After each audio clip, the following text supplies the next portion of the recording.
Hello and welcome to Fireside Insomniac ASMR, a channel dedicated to bringing you relaxation and tingles through soft reading and various sounds.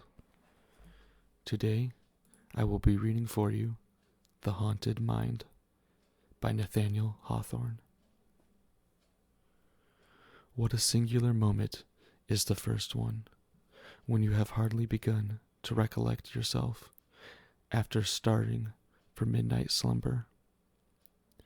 By unclosing your eyes so suddenly, you seem to have surprised the personages of your dream in full convocation round your bed, and catch one broad glance at them before they can flit into obscurity.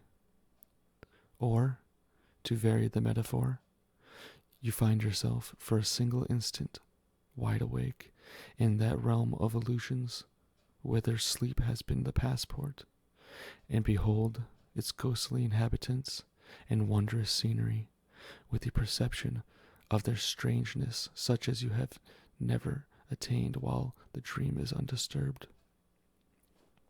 The distant sound of a church clock is borne faintly on the wind.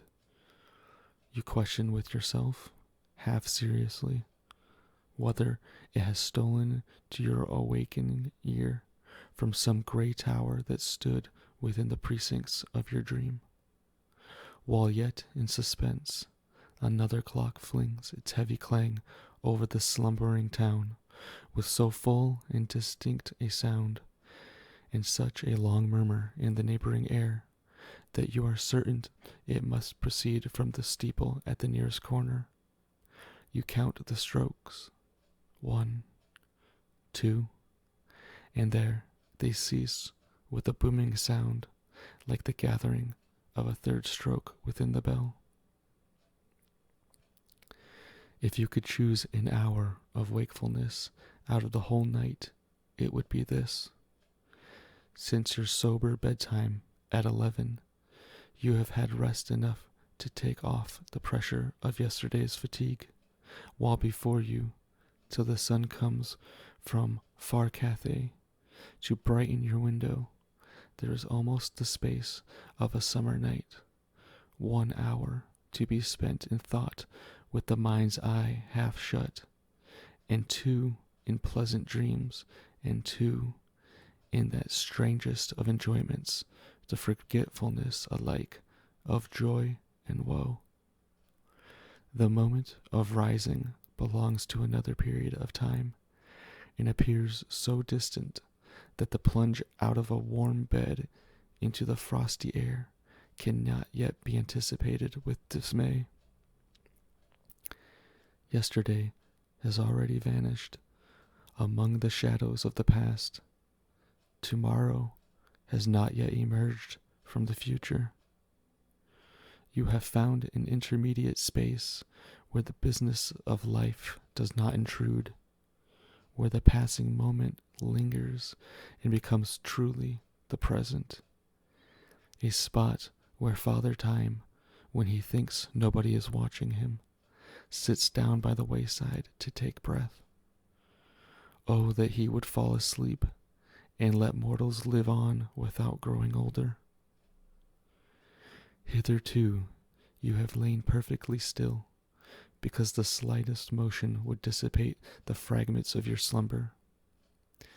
Now, being irrevocably awake, you peep through the half-drawn window curtain, and observe that the glass is ornated with fanciful devices in frostwork, and that each pane presents something like a frozen dream.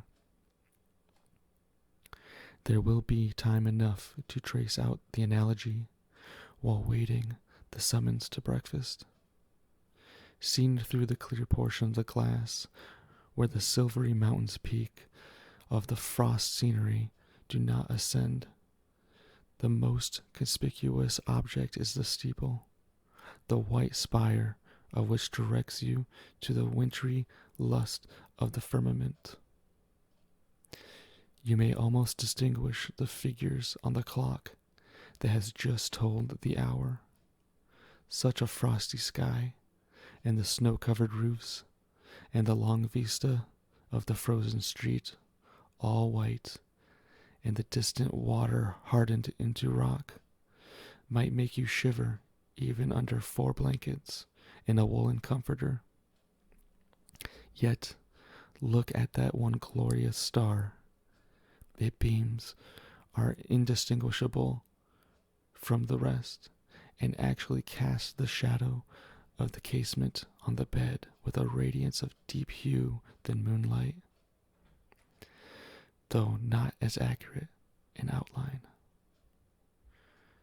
You sink down and muffle your head in the clothes, shivering all the while, but less from bodily chill than the bare idea of a polar atmosphere. It is too cold even for the thoughts to venture abroad.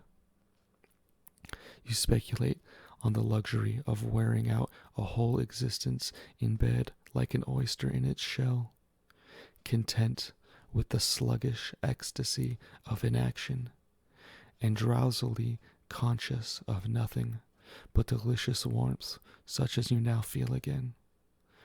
Ah, that idea has brought a hideous one in its train.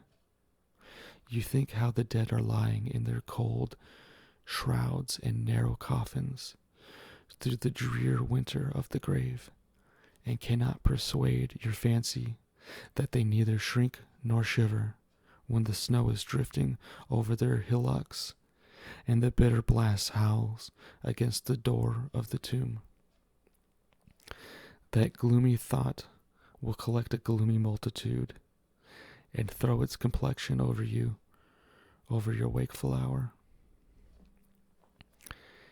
In the depths of every heart there is a tomb and a dungeon, though the lights, the music, and revelry above may cause us to forget their existence, and the buried ones or prisoners whom they hide. But sometimes, and oftenest at midnight, those dark receptacles are flung wide open.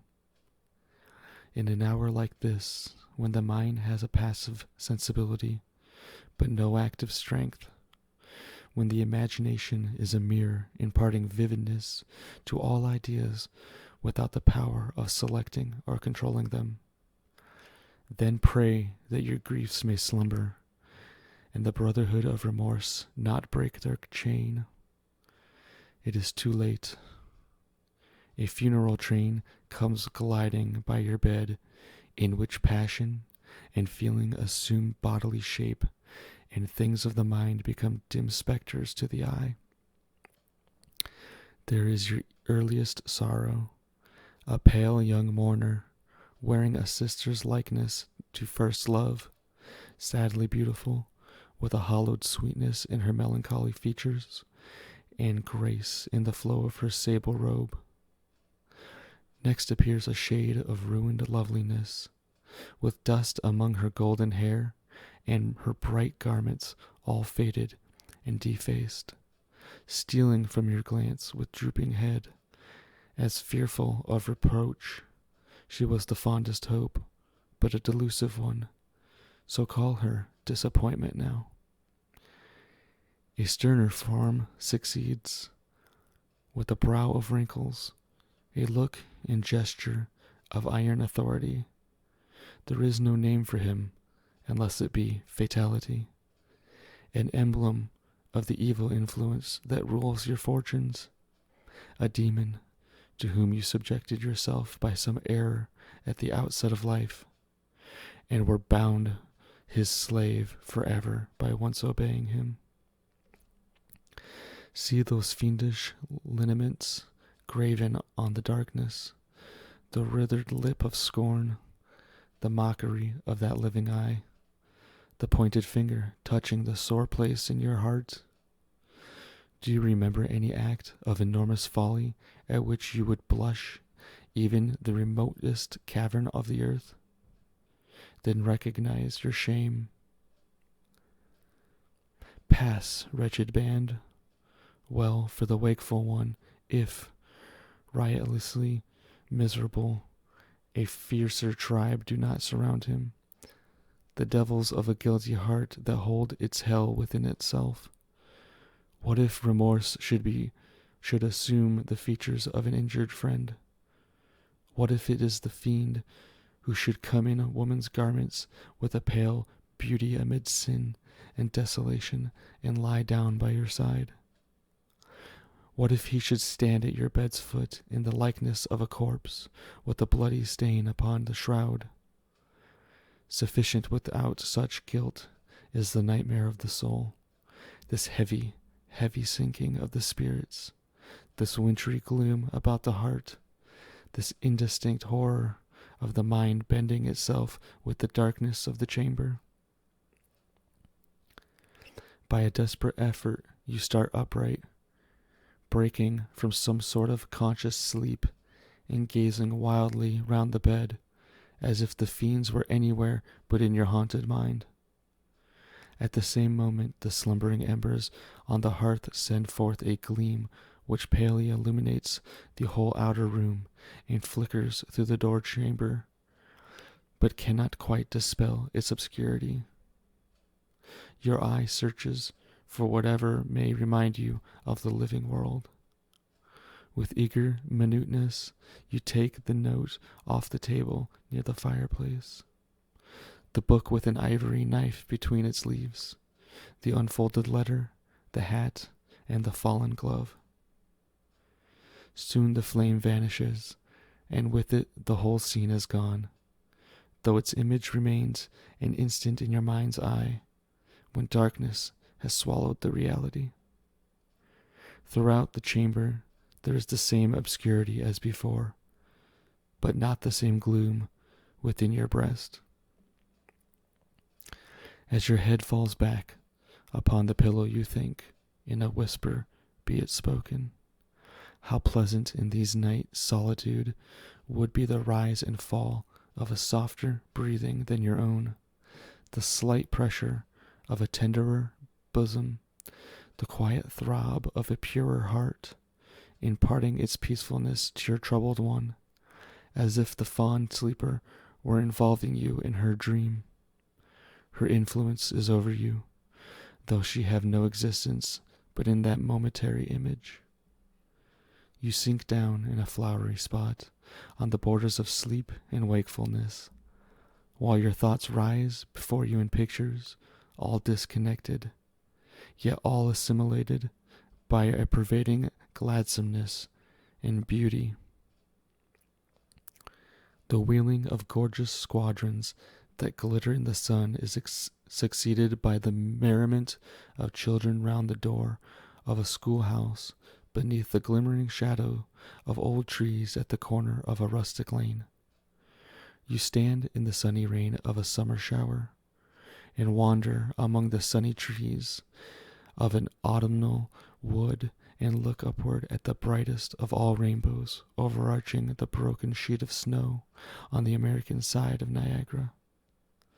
Your mind struggles pleasantly between the dancing radiance round the hearth of a young man and his recent bride, and the twittering flight of birds in spring about their new-made nest.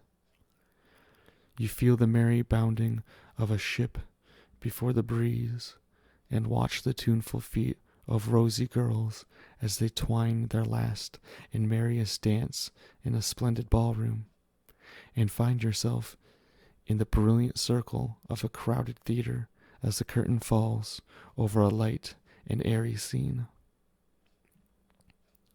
With an involuntary start, you seize hold on consciousness, and prove yourself but half awake by running a doubtful parallel between human life and the hour which now has elapsed. In both you emerge from mystery, pass through the vicissitude that you can put imperfectly control, and are borne outward to another mystery. Now comes the peal of the distant clock, with fainter and fainter strokes as you plunge further into the wilderness of sleep. It is the knell of a temporary death. Your spirit has departed, and strays like a free citizen among the people of a shadowy world, beholding strange sights, yet without wonder or dismay.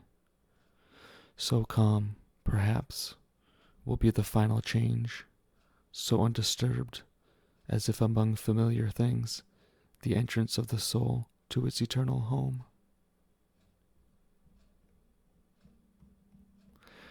This has been a reading of The Haunted Mind by Nathaniel Hawthorne. I hope you enjoyed, and please consider subscribing. Thank you.